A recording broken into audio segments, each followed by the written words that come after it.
నిజంగా ఈరోజు పార్టీకి అన్ని రకాలుగా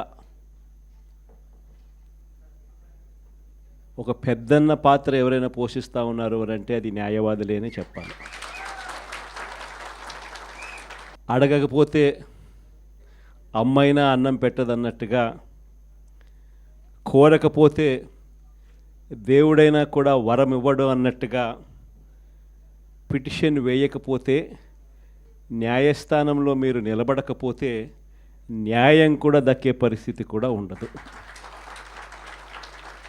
కలియుగం అన్నది ఏమిటి అన్నది ఈ చంద్రబాబు నాయుడు గారి పరిపాలన చూస్తే ఈ 14 నెలల్లో ఓహో ఇదేనా కలియుగము అని చెప్పి అనిపించే పరిస్థితి ఎవరికైనా కూడా అనిపిస్తుంది. ఎందుకనంటే న్యాయం లేదు, ధర్మం లేదు.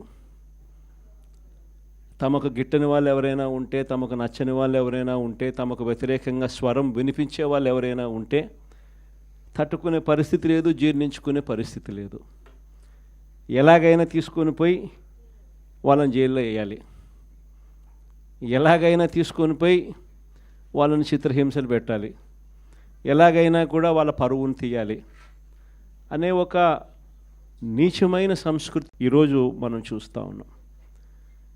ఒక మనిషిని జైల్లో పెట్టడము అని అంటే తన పరువును, తన ప్రతిష్టలతో ఆడుకోవడం.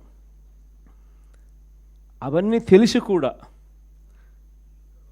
ఏ తప్పు చేయకపోయినా కూడా బురద వేసి తప్పు చేశాడు అని చెప్పి దానికోసం దొంగ సాక్ష్యాలను క్రియేట్ చేసి కేవలం వీళ్ళు పెట్టే ప్రలోభాలు, వీళ్ళు పెట్టే భయం తప్ప వేరే బేసి లేదు, వేరే సాక్ష్యము లేదు. ఇలాంటి పరిస్థితుల మధ్య న్యాయం జరగడానికి కోసం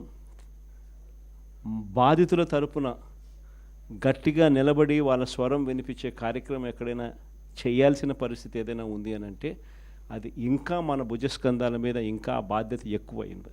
కానీ ఏదైనా కూడా న్యాయం, ధర్మం అనేది వాళ్ళ తరపున ఎవరైనా వాళ్ళ తరపున గట్టిగా నిలబడి వాళ్ళకు న్యాయం చేసే పరిస్థితి రావాలి అని అంటే అది మళ్ళీ మీ భుజస్కంధాల మీదనే ఉంది. కాబట్టి మీరు పోషించే పాత్ర చాలా ఇంపార్టెంట్ పాత్ర. మరీ ముఖ్యంగా కష్టకాలంలో ప్రతిపక్షంలో ఉన్నప్పుడు వైఎస్ఆర్ పార్టీకి నిజంగా పెద్దన్నగా మీరు చేస్తూ ఉన్న పాత్ర ఎప్పటికీ కూడా పార్టీ మర్చిపోదని సందర్భంగా తెలియజేస్తాను.